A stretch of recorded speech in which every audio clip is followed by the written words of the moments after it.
तो गाइस, मेरा नाम रवि है और मैं आज आप लोगों को क्लास 10th का चैप्टर 1 केमिकल रिएक्शन का इंट्रोडक्शन देने जा रहा हूँ। अगर आप लोगों का रिस्पांस अच्छा रहा तो फिर मैं पूरी सिलेबस ख़त्म कराऊँगा। तो आज हम समझेंगे कि जब हम लाइम यानी कैल्शियम ऑक्साइड को पानी के साथ मिलाया जाता है और जब आयरन रस्ट करता है तो इन दोनों में क्या होता है और यह केमिकल रिएक्शन कैसे होता है। जब लाइम यानी कैल्शियम ऑक्साइड को पानी के साथ मिलाया जाता है तो एक ट्रांसपेरेंट सॉल्यूशन बनता है और हम टेस्ट ट्यूब को छुएं तो वो गर्म लगता है।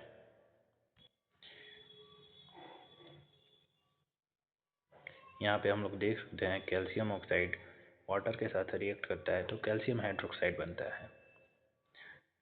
यहाँ पे बैलेंस्ड केमिकल रिएक्शन भी है।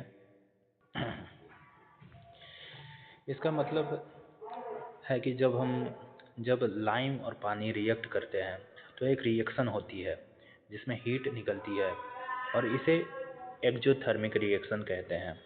और इस रिएक्शन के बाद एक नया सब्सटेंस बनता है जिसे हम कहते हैं कैल्शियम हाइड्रोक्साइड। इस सॉल्यूशन को हम लाइम वाटर भी कहते हैं जो क्लियर दिखाई देता है।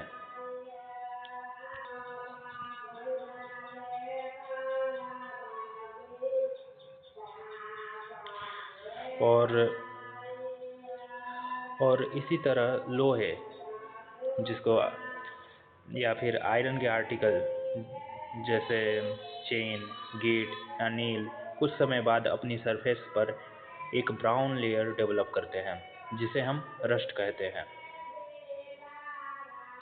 ये रस्ट तब बनती है जब आयरन हवा में मौजूद ऑक्सीजन और मॉइस्चर के साथ रिएक्ट करता है। इस रिएक्शन से एक नया कंपाउंड बनता है जिसको हम लोग कहते हैं हाइड्रेटेड आयरन ऑक्साइड। यहाँ पे हम लोग देख सकते हैं कि ये आयरन है या एयर या वाटर के साथ रिएक्ट करके एक रस्ट बना देता है। ये एक नया कंपाउंड है हाइड्रेटेड आयरन ऑक्साइड। ये सभी को हम लोग केमिकल रिएक्शन कहते हैं। तो इस स्लाइड में हम लोग देखेंगे कि जब भी कोई केमिकल रिएक्शन होती है तब हमेशा कुछ विजिबल चेंजेस देखने को मिलती है। ऐसे कुछ कॉमन चेंजेस हैं कलर चेंज होना, स्टेट चेंज होना, हीट इवॉल्व होना, गैस इवॉल्व होना या प्रेसिपिटेट फॉर्मेशन। तो हम लोग पहला देखेंगे चेंज इन कलर। तो जब आयरन यानी लोहा लोहे पे जंग लग जाता है तो उसका कलर बदल जाता है और शाइनी ग्रे मेटल से वह रेडिश ब्राउन हो जाता है। इसी तरह जब सिल्वर को लंबे समय तक हवा में रखा जाता है तो वह शाइन लूज करके ब्लैकिश हो जाता है और इस प्रोसेस को टार्निशिंग कहते हैं। यहाँ पे हम लोग देख सकते हैं कि ये एक पॉलिश्ड सिल्वर है और ये एक टार्निश्ड सिल्वर है। और ये तब होता है जब सिल्वर हवा में मौजूद हाइड्रोजन सल्फाइड गैस के साथ रिएक्ट करता है। इस रिएक्शन में एक नया कंपाउंड बनता है सिल्वर सल्फाइड जिसको ये AgG2S इसको हम लोग सिल्वर सल्फाइड बोलते हैं। तो यहाँ पे हम लोग देख सकते हैं सिल्वर हाइड्रोजन सल्फाइड के साथ रिएक्ट करता है और यह सिल्वर सल्फाइड बन जाता है।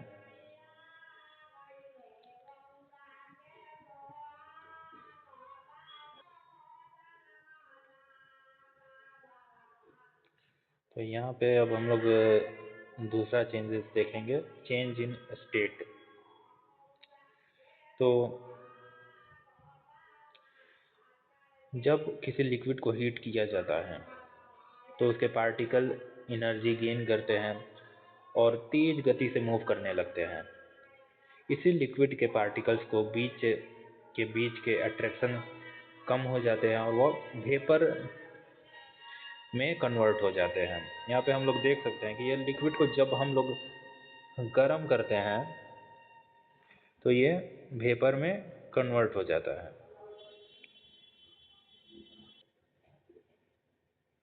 तो यहाँ पे हम लोग नेक्स्ट स्लाइड में आएंगे और यहाँ पे एक तीसरा चेंजेस हम लोग देखेंगे, चेंज इन ऑडर। तो जब खाना खराब हो जाता है तो उसमें से बहुत बैड स्मेल आती है।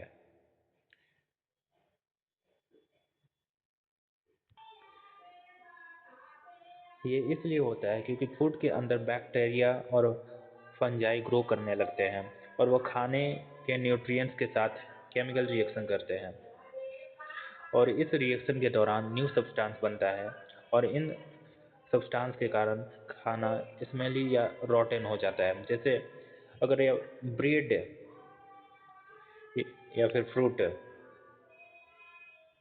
को लंबे समय तक रखा जाए तो वो स्पॉइल्ड हो जाता है और उसमें से गंदी बदबू आती है।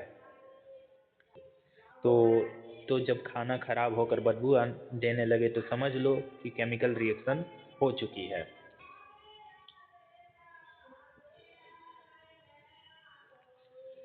तो अब हम लोग चेंज इन टेम्परेचर देखेंगे। तो जब लाइम को पानी के साथ मिलाया जाता है तो रिएक्शन होने पर हीट निकलती है और एक क्लियर सॉल्यूशन मिलता है जिसे कैल्शियम हाइड्रोक्साइड बोलते हैं। ये रिएक्शन एक्सोथर्मिक होती है क्योंकि इसमें एनर्जी हीट के रूप में बाहर निकलती है। तो जब भी कोई रिएक्शन के दौरान टेस्ट ट्यूब गर्म हो जाए तो याद रखना कि वो एक एक्सोथर्मिक रिएक्शन है। तो हम लोग देखेंगे अब रिलीज ऑफ गैस। तो हमारे शरीर में हर वक्त एक नेचुरल केमिकल रिएक्शन होती है जिसे कहते हैं एरोबिक रेस्पिरेशन। और इस रिएक्शन में हम जो ऑक्सीजन सांस के जरिए लेते हैं वो ग्लूकोज के साथ रिएक्ट करती है और रिजल्ट में एनर्जी, कार्बन डाइऑक्साइड और वाटर बनते हैं। यहाँ पे हम लोग देख सकते हैं कि ये ग्लूकोज है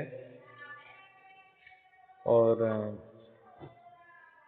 ये का ऑक्सीजन के साथ रिएक्ट करके कार्बन डाइऑक्साइड और वाटर और एनर्जी निकलती है। तो सांस लेने के दौरान भी हमारे अंदर एक केमिकल रिएक्शन होती है जिसमें गैस रिलीज होती है और एनर्जी मिलती है। तो जब हम इनमें से कोई भी चेंज देखते हैं तो समझ जाओ केमिकल रिएक्शन हो रही है। तो अगर हमारा ये वीडियो पसंद आया तो हमें लाइक और सब्सक्राइब करें। अगर जो भी इम्प्रूवमेंट कर सकते हैं तो फिर उसके लिए भी सजेशन दे सकते हैं आप।